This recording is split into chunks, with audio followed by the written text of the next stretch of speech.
If you're feeling it, the noise, the weight of it all, the headlines, the conversations, the sense that something big is shifting and you're not sure whether to run toward it or away from it, I want you to take a breath with me right now because I want to offer you something today that isn't about fixing the world or choosing the right side or knowing all the answers. What I want to offer you is a different orientation entirely. One that honestly changed everything for me in how I just show up for life. It's simple, maybe so simple that it sounds too easy. Welcome back to Self Love First. My name is Alicia, and I thank you for tuning in. Please take a second to hit that like button. It's a free and easy way to support my channel, and it helps out a lot. I appreciate you. We need to spread positive clarity to as many souls as we possibly can right now. Without any further ado, let's get to it. Love is the answer. Not the greeting card kind, not the kind that bypasses pain or pretends that darkness doesn't exist. I mean a love so rooted, so sovereign, so unconditional that it doesn't require the world to behave differently in order to remain whole. Stay with me. We're going to unpack what that actually means, what the science says, and how to live it, even now, and especially now.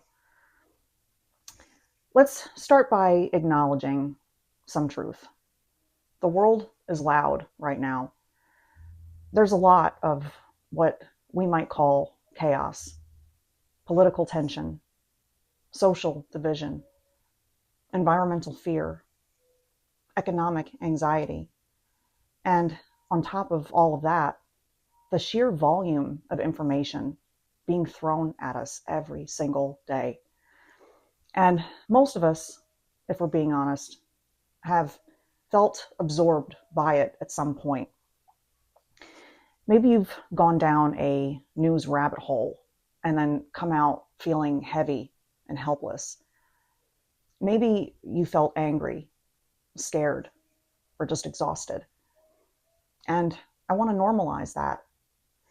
That's a very human response.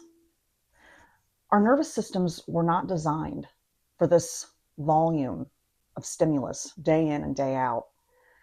We evolved to respond to threats in our immediate environment, not to process the suffering of the entire planet simultaneously through a glowing screen, whichever one, take your pick. But here's also what I want you to consider. What if the chaos isn't something happening to us, but something happening through us collectively as much part of a larger transformation? Many traditions, many teachers, and even some physicists will tell you that what looks like breakdown is often the precursor to breakthrough. But chaos is not the absence of order. It's the dissolution of an old order to make space for something new. And when we understand that, when we can hold that possibility, we stop being victims of the chaos and start becoming something else entirely. Observers, witnesses, anchors. So let's talk about what it means to observe without being absorbed. There's a powerful distinction I want to draw there, and it's one that has genuinely been life-changing for me. There's a difference between being a participant in the chaos, where your nervous system is totally activated, your emotions are reactive, your attention is consumed, and being a witness to it, present, aware, but not swept away. In contemplative traditions, and even in modern neuroscience, this witness state is associated with the prefrontal cortex, the part of the brain that allows us to observe our own thoughts and emotions without being fused with them. It's what makes self-awareness possible. And here's something fascinating.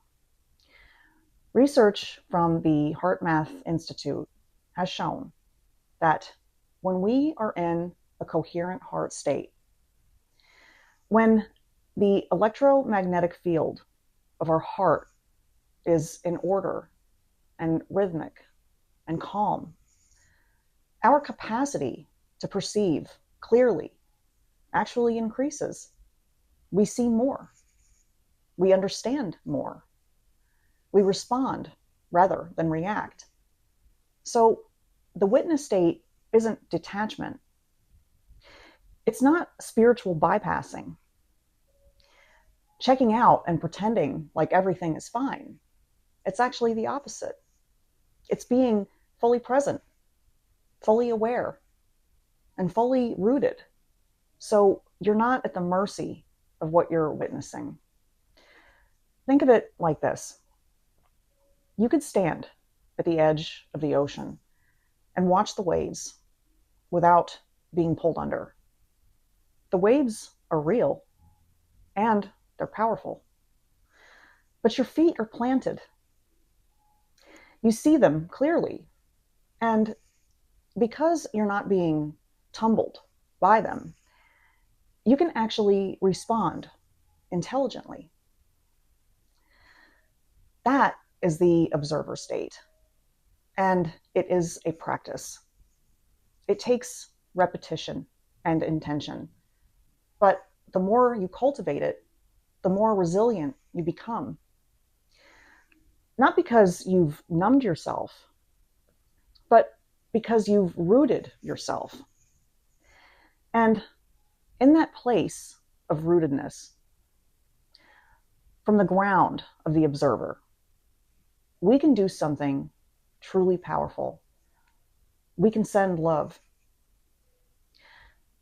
I want to address something directly because I know that some of you might be thinking, sending love to darkness? That sounds kind of naive. It sounds like ignoring what's actually happening. And I hear that. But I want to offer you a different frame. First, let's talk about what darkness actually is. At its core, darkness, whether we're talking about cruelty, division, greed, fear-based behavior, or outright harm, it's almost always the expression of deep disconnection. Disconnection from love, from the self, from others, from your source. People who carry out what we might call darker roles in this world, and yes, I believe there are some people that are serving that function right now, perhaps even by design or a larger cosmic plan, are, though, at their core, expressions of the same consciousness that we all come from. The same God, the same creator, the same light, just deeply buried, deeply contracted, and deeply cut off. This doesn't mean that we condone harm. It doesn't mean that we don't take action when action is needed. But it means we don't meet darkness with the same fear and hatred that created it to begin with, because that only feeds it. And this isn't just spiritual philosophy. There's something to this energetically. HeartMath Institute research has demonstrated that the heart generates the electromagnetic field that extends several feet beyond our physical body. And that coherent, loving heart states actually influence that electromagnetic environment around us. When large numbers of people shift into heart coherence, into love, it measurably shifts darkness toward the light. There's also this: what we focus on, we amplify. When we respond to darkness with rage and fear, we are, whether we intend to or not, resonating with that same low frequency energy. We're adding to the noise. But when we respond with love, with deliberate, anchored, unconditional love, we are introducing a fundamentally different frequency into the same field. Light doesn't fight the darkness. It simply makes darkness impossible. Think about it. When you walk into a dark room and open the blinds or the curtains and let the sunlight in, you don't battle the dark. You don't negotiate with it. You don't even think about it. You introduce light, and the dark simply is no longer there. This is what I believe we are being called to right now. Not to fight darkness, but to so fully embody the light that the darkness has nowhere to live. Here's the piece that, for me, makes all of this possible. We all come from the same God, the same creator, the same source. Whatever word resonates with you, because the meaning behind it is the same. Including the ones that we disagree with. Including the ones that maybe frighten us. Including the ones who seem to be playing out the most shadowy roles in this current chapter of human history. This is one of the most profound and difficult truths in any spiritual tradition. That the enemy, or the oppressor, the person whose choices most horrifies us, is also a child of the same love that created us. They're akin at the deepest level of what and who we are. Now, I'm not saying that we should pretend that harm isn't harm. I'm not asking you to feel warm and fuzzy towards people that are causing other people pain. What I'm inviting you into is a level of reality that exists beneath the roles we play here in this physical realm, where the soul of every being, no matter how lost it might be, is still made of the same divine substance as us. And when we can just touch on that truth, even briefly, even imperfectly, something shifts. Your anger doesn't disappear, but it softens. Your fear doesn't vanish, but it loses its grip. We begin to respond from a place of compassion rather than contraction. And compassion, real, clear-eyed compassion, not the kind that enables harm, is one of the most powerful forces for change that exists. So, how do we actually live this? How do we get out of our own heads, out of the reactive, triggered, overwhelmed place, and into a rooted, loving presence? I want to give you something practical, something that you can actually do today, tomorrow, or whenever the noise just gets too loud. This is a practice that I call loving witness. It's simple and it works. Notice when you feel yourself being pulled into any chaos, whether it's a news story, a conversation, an emotion. Just pause and notice. Am I being absorbed by this right now? No judgment, just awareness. Anchor. Place your hand on your heart. Take one slow, intentional breath. Feel your feet on the ground. This isn't woo-woo. It's physiology. It activates your parasympathetic nervous system. And it begins to shift your heart coherence in real time. Observe. From this more grounded place, look at what's happening, the situation, the news, the person, the feeling, as if you're slightly above it, not removed from it, but not fused with it either. You're present, but you have space. And then send love. This can be as simple as a breath with the intention, I send love to this. I send love to everyone involved in this. I send love to the parts of this that I don't understand. You don't have to feel it perfectly. Intention is really what matters there. And then release. You've done your part. You've introduced love into the field. And then let it go. Trust that it lands. Do this once and it's a moment of peace. Make this a practice consistently, and it begins to reshape your nervous system, your perception, and the energy that you bring in to every room, every conversation, every situation. This is how we change the world, not by conquering it, but by loving it. Now, I want to share something more personal because I would be leaving out a big piece of this if I didn't mention it.